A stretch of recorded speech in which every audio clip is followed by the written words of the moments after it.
My 14-year-old has her own LLC. She's been doing pet care in the neighborhood since 2019.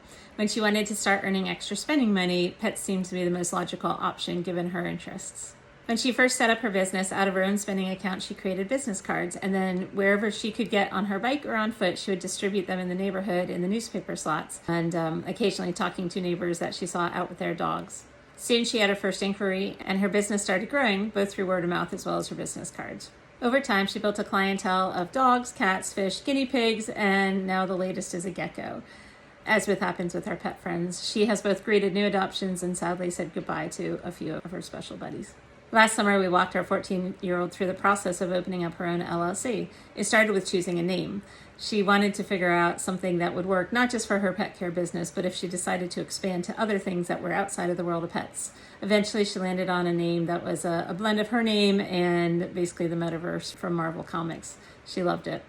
She then went on to the Virginia State Corporation Commission's website, the SCC, to make sure that no one else had that name, which would have been unusual if they had, but they did not. So knowing that her name was unique, she was able to register for her LLC.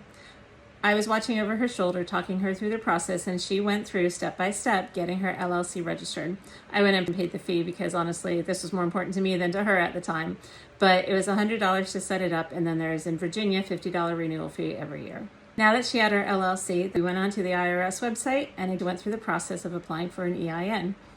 There are some questions in it that at some point I think I had to put my name on it just because she was a minor and I'm not. However, we got her EIN and it was sent to us via mail as well as available for download. With the EIN in hand, the next step was opening up that business bank account at one of our local community banks.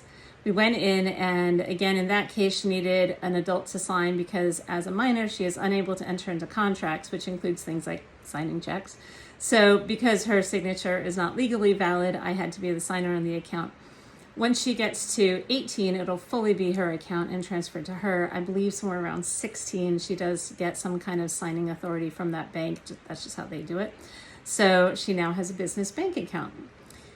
You might wonder why we go through all this effort, because it's extra money, it's extra effort to set up an LLC for what's a pet care business in the neighborhood. It's a kid going out, walking dogs, feeding the animals, doing whatever. The thing is, we wanted her to be able to start investing in an IRA. And at this age, because her tax rate is practically zero, the Roth IRA, of course, is the best way to go. Why a Roth? Time value money, but we'll get to that in a little bit. To be eligible to contribute for a Roth, one of the primary requirements is that you must have earned income. That is active income, not passive, no gifts, nothing of that. Has to be active earned income. The reason that we wanted to have the business bank account is to help create that paper trail to substantiate the earnings that she's received from each of her pet care families. It seemed like a lot of burden to put on the families to ask them to publish 1099s for her, so we didn't ask them to do that. But we are creating the paper trail both with the bank, with every deposit that then we label which family it was that paid her. And of course, we keep tracking internally at home as well on a spreadsheet to say, all right, this was the Jones family, this was the Smith family, on which dates, for how long, etc., and how much did they pay. The reason for that is we just want to make sure that we have some audit trail in case there's ever any question about whether or not this 14-year-old had earned income. Why would we want to have a Roth IRA for a 14-year-old? Quite simply, time is on her side. She's only 14, and you can't make withdrawals until you're 59 and a half, with a few minor exceptions such as death, disability, and you actually can take up to $10,000 out penalty-free if you're making a first-time home buyer purchase. So those are all really valid things. The reason for Roth versus traditional is that her tax burden is basically nothing right now. So there's no purpose in putting it into a tax-deferred account because chances are it's only going to be higher in the future. So we're going straight to the Roth. It makes sense. So how do we do the Roth? She is below 18, so it has to be a custodial Roth IRA. That means that it is opened with a parent or guardian. So my husband and I are the custodians for this account. It will transfer her to when she gets of legal age, which in Virginia is 18. Different states are different. It usually is 18 or 21, sometimes 25, but generally 18 or 21. Virginia is 18. So when she's 18, this account will transfer to her. As a 14-year-old, the contribution limit for 2023 was $6,500 or total compensation, whichever is less. In her case, her LLC made $1,823 in 2023, so that was the maximum she was able to contribute. Having said that, It's pretty hard to convince a kid who's worked a lot of hours walking dogs, especially in the summer heat or the winter cold, which the heat's worse in Virginia than the cold, but either way, to give all of their proceeds to some super duper future fund. The good news is you don't actually have to put the kids' money in if you don't want to. It can be a parent contributing, it could be anyone else putting that money in, as long as it is no more than that contribution limit as defined by that $6,500 or total compensation. Some parents would say, hey, it's up to you to put in money or not. Others might go 50-50. In our case, we decided just to put the money in and let her enjoy the fruits of her labor. Our point of view is that she is already doing some really great habits of building the business, doing the work, earning the money. So we want to make sure that she reaps some of those rewards and she actually gets to spend.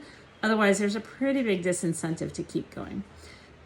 This is one of our gifts to her. Here's where that time value of money gets very interesting. Assuming that she put that full $1,823 into, call it Vanguard Total Stock Market Index, VTSAX. This is just one of my favorites. A lot of the fire community likes that one. It is extremely low load, as in 0.04% of management fees and whatever else. So that means she doesn't lose a bunch of the earnings to the custodial taxes. That's a big thing. VTSAX just mirrors the Dow Jones, and it's been in place since November of 2000. Inception to date, so the last 23 and a half years, it has grown 510%. Totally understood. We've been in quite a market in the last decade or so. COVID went up instead of down. I understand that this is not the reality for all of perpetuity, but let's just say it's at least better than the historic 10%.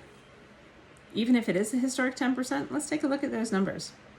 Assuming that the only investment she ever makes is that $1,823 in 2023 earnings, assume she makes it January 1st of 2024. By her 18th birthday, that 1823 will have grown to be a total of $38.78 if VTSAX continues in its inception to date rate, which that's pretty high. So maybe it won't.